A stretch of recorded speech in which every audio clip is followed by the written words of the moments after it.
The United States and Israel have launched attack against Iran, targeting buildings and different targets inside the country. The statements coming from Donald Trump and Benjamin Netanyahu indicate that this time United States and Israel are determined to carry out a regime change in Iran. Trump has said the hour of your freedom at hand, addressing the Iranians and addressing Iranians. Netanyahu has said that time for Iranians to cast off yoke of tyranny. This clearly indicates that the two leaders are planning to carry out a regime change. But if we look at the history of regime change, we need to see that the country where they are trying to carry out this regime change has to have some sectarian, ethnic, or nationalist fault line for, or in some cases tribal fault line. For instance, in Iraq, it was Jalal Talbani, Barzani, and Shiite population that, in one way, in one or another way, sided with the United States when Washington decided to topple the government of that country. In the same way, in Afghanistan, it was Uzbek, Tajik, Hazara, and non-Pashtun mainly who collaborated with the United States while Washington was trying to topple the government of Afghan Taliban, who were mainly Pashtun. In Syria, the Alawite minority government had been ruling over that country for decades, and it was the majority Sunni who collaborated with Western powers, not exactly United States, because United States had limited intervention there. In addition to that, there was also ethnic fault line where between with the Arabs dominating the power corridors of Damascus and the Kurd feeling marginalized. So Syrian Democratic Front sided with the United States and of course other sectarian entities. They also collaborated with the Western powers, and this is how the toppling of Bashar al-Assad's government became a reality. In Libya, we had tribal fault lines and regional fault lines, with some regions collaborated with the Western powers toppling the government of Colonel Gaddafi. So Iran is comparatively considered a monolithic country in the sense that there is a more sense of cohesiveness, but there are other critics who believe that despite the fact the Persian speaking constitutes somewhere between 40 to 50%, or Persian speaking might even say that it's more than 50%. There are other nationalities as well. For instance, Azeri constitutes somewhere 16 to 25% of the population, and they are basically Turkic speaking people, predominantly Shia Muslim, and are heavily integrated into Iranian politics and society. They lived mainly in the northwestern provinces of East Azerbaijan, West Azerbaijan, Ardabil, and Zinjan. So they have the same sect as the theocratic regime of Iran. The second biggest group uh, does not have sectarian differences with the Iranian regime, but it also has ethnic differences. So the government in Tehran is dominated by Persian speaking and Shiite, while the Kurds, constituting around 7 to 10% of the population, they are mostly Sunni, residing primarily in the mountainous western province of Kurdistan, Kermanshah, West Azerbaijan, and Elam. And if we look at them, of course, they are Kurd people. They are divided in different countries, like they are in Turkey, Syria, Iraq, and Iran. And they are, of course, predominantly Sunni. Some of them are also Shia. Then there is another ethnic group called Lurs, estimated at 4.8 million, about 6% of the population. They speak a language called Luri language. They are mostly Shias and reside in western and southwestern Iran, including Loristan, Khuzestan, and Shah Mahal and Bakhtiyari provinces. So again, so Azeri and Luri people or Lurs people, they are mostly Shiite. Then you have a tiny minority of Arabs as well, mostly residing in the southwestern province of Khuzestan. They constitute about 2 to 3% of the population. They are often referred to as Ahwazi Arabs and are mostly Shiite. And then you have Baloch.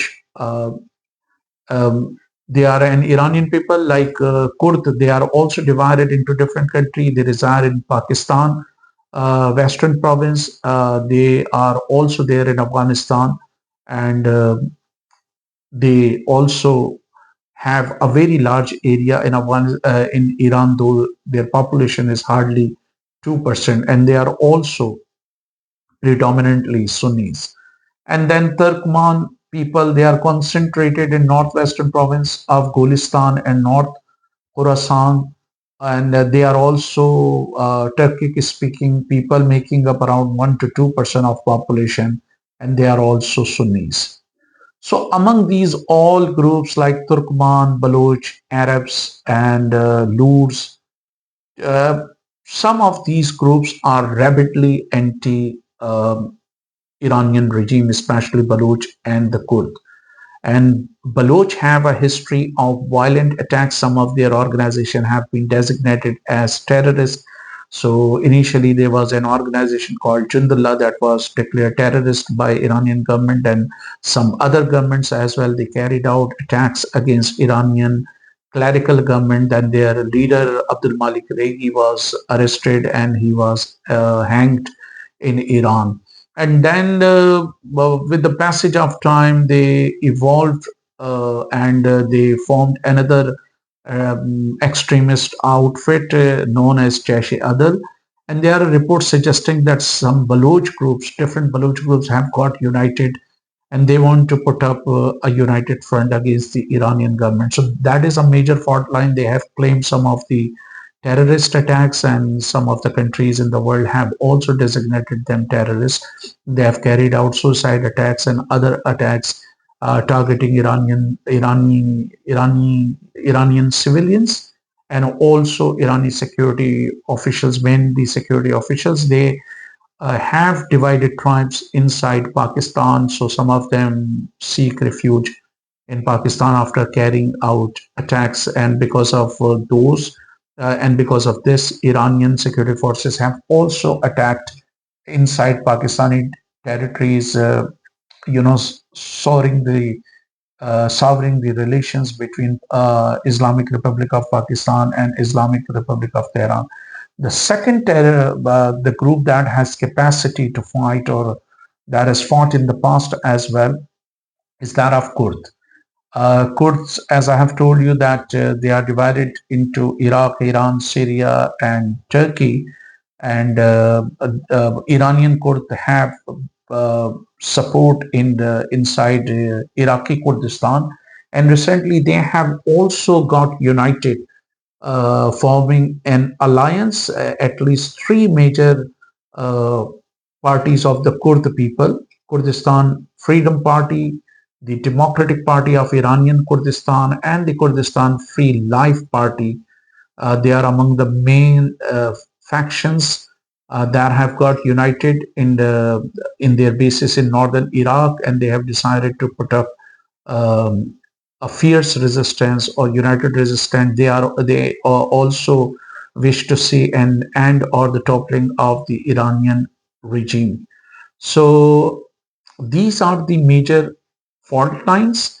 But there are some critics who believe that even within Persian speaking people, there are sections of Persian speaking people who are rabidly anti Iranian government, and it was mainly they who took to the street against the Iranian government that was, according to some critics, brutally suppressed or crushed by the Iranian regime. So, in case of any American attempts to topple Iranian government, it has to be seen whether the United States sends ground troops or not. The Iranian theocratic regime has demonstrated that it has capacity to crush any rebellion if there is no outside physical assistance, and the recent crackdown against the dissidents indicates that the clerical government does have that capacity. Now, if the United States wants to carry out that regime change, many critics and defense experts believe that it has to send ground troops. And that could be very risky because Iran is a very big country, and an attack on the country and occupation of the country could unite even those Iranians who are opposed to the clerical government. One of the Nobel Prize holders who is from Iran has also indicated that in case of any occupation or any attack, there is a strong likelihood that all Iranian would get united. The Toda party or the Iranian communists who were brutally suppressed in the aftermath of the Iranian revolution, they have also indicated that they would, despite the fact that they are arch enemy of the Iranian clerical government, they have made it very clear in case of any invasion of that country, they would fight the occupiers and they would stand with their own countrymen. So the problem is that if the United States sends its troops, then there's a strong possibility. Naturally, it has to carry out carpet bombing before entering the country or before sending ground troops. In that situation, many experts believe that the Iranians might resort to a guerrilla warfare, and guerrilla warfare in the past has turned out to be very catastrophic for American troops. Like we can see what happened in Vietnam, where the United States lost somewhere between 55,000 to 70,000 soldiers. Besides, tens of thousands may have got maimed or badly wounded. They also had to face another insurgency or guerrilla war in Afghanistan, and finally they had to pack and withdraw from there in Iraq. They also suffered a guerrilla warfare, and they had to pack from there. In Somalia, they tried to do that and they miserably failed. So it has to be seen, but without ground troops, there cannot be any possibility of regime change. United States successfully carried out a regime change in Afghanistan with the help of ground troops. It did so with the help of ground troops in Iraq as well. In Syria and Libya, it had limited intervention, especially in Syria. In Libya, its intervention was almost invisible or non-existent, though it may have extended some sort of support to other countries like France and the UK. So without ground troops, it would be very difficult for the United States to carry out any change. And if the Iranian leadership is eliminated, especially Ali Khamenei, and political or spiritual leadership of Iran is eliminated, it might embolden or encourage ethnic groups to revolt against the Iranian government, especially the Kurds and Baloch, and both of them have already been fighting. The Kurds of Iran may be in a better position this time than they used to be during the Iran-Iraq war, because now in northern Iraq they have Iraqi Kurdistan, which is more or less autonomous, though it is still the part of Iraqi Federation or Iraqi geography.